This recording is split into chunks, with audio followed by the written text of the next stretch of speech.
Hej Susanne. Hej Thomas. Velkommen til. Tak. Dejligt at se dig i vores ydmyge lokaler her. Jamen, det er altid en fornøjelse at komme på besøg.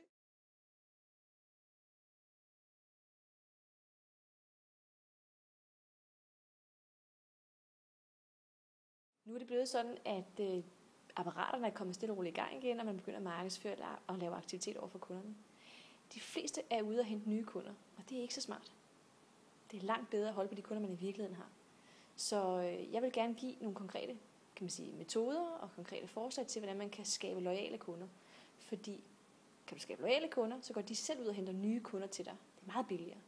Altså de bliver en form for ambassadører simpelthen? Men alle taler om det, men de færreste ved rent faktisk, hvordan man gør det. Og det vil jeg gerne få kortlagt, hvordan gør man så.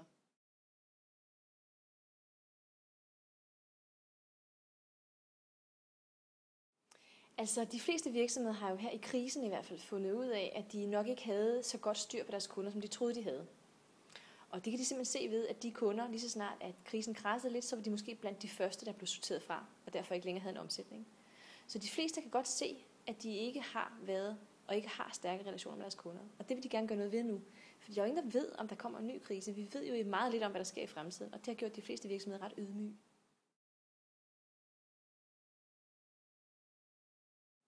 Ja, altså de fleste gør, når de går ud og siger til sælgerne, nu skal du ud og bygge relationer med dine kunder. Nu skal du invitere dem til nogle fodboldkampe eller gøre noget andet. Men tiden har ændret sig lidt for det. Kunder vil have mere end det. Kunder vil ikke nødvendigvis bare have mere service. De vil ikke have mere kontakt med virksomheden. De vil have kontakt med de rigtige i virksomheden. Og de vil behandles som vigtige kunder. Og det er de fleste virksomheder faktisk ikke givet til. End sige medarbejderne er simpelthen slet ikke uddannet til, hvordan de skal tage vare på kunderne.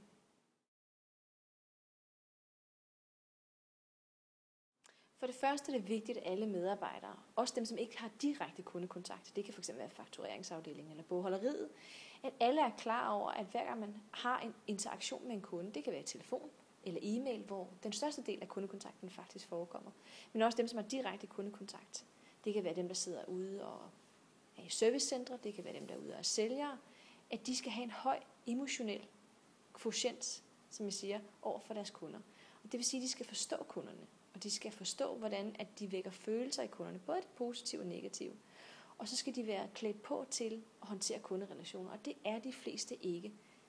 Vi er nemlig uddannet til at vide masser om vores produkter og vores virksomhed. Men det er kunderne faktisk ligeglade med. Det er bare din adgangsbillet. Det er den oplevelse, du kan skabe hos din kunde, når man er i interaktion med dig, der er vigtig. Og det ved vi for lidt om.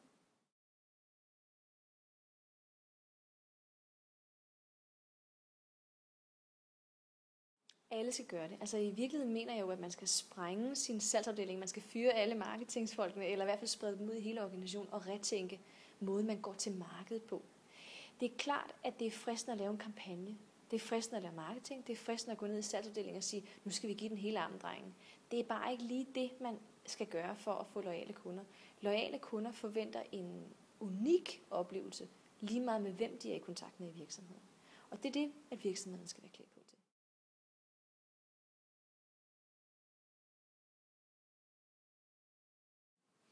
Altså man skal i hvert fald gøre op med den der tro på, at produktet og prisen og uddannelse og fagligheden i virksomheden er det vigtigste. Det er kun adgangsbilletten. Også selvom du kun sælger skruer.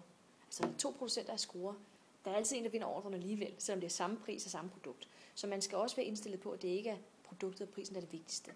Husk på, at Financial Times har lavet en undersøgelse, der viser, at selv for 2 år siden, det var altså da krisen var på sit højeste, var der stadigvæk kun hver 12. kunde, der sagde, at prisen var det vigtigste, når de fandt en leverandør af for eksempel commodity eller andet.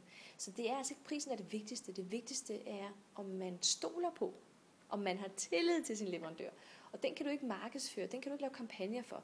Den sker, når du interagerer med en virksomhed. Tillid er en meget porøs størrelse og er svær at måle, men den kan måles ved, om kunderne anbefaler dig, tilgiver dig for mindre fejl, og bidrager positivt, hvis de er utilfredse, sådan så du kan blive endnu bedre. Og de 3 faktorer er der ikke ret mange virksomheder, der har testet hos deres kunder. Det er hensigtsmæssigt at finde arrangementer, hvor man er sammen med sin kunde, hvor man laver aktiviteter, hvor man er ved siden af hinanden, og ikke bare sidder over for hinanden i et mødelokale. Det skaber ikke loyalitet. Loyalitet skabes, hvis man har aktiviteter sammen, hvor man oplever noget sammen, som skaber grobund for forundring og fornyelse, og hvis du lærer din kunde noget nyt. De kunne fx være på kurser sammen, eller tage på rejser sammen, eller gøre noget. Men det skal ikke være noget, der er dyrt og flot. Det er meget vigtigt, at det er i trit med det, som vi synes er i orden i dag, at bruge penge på at være sammen med sine kunder om. Så det skal være nemt, det skal være kort, altså noget, der ikke tager for lang tid. Det skal være noget, de ved, de ikke senere får en eller anden mail om, at de har overbrugt deres budget eller andet. Det er meget vigtigt, at der er governance inden for det her. Så det at lave en oplevelse med sine kunder er rigtig vigtigt. Og så skal man huske på, at kunder i dag vil kun have noget, der er relevant. De vil ikke inviteres til fodboldkampe og store dyre middage, for det kan alle give dem. Det er vigtigt at give dem små, autentiske oplevelser.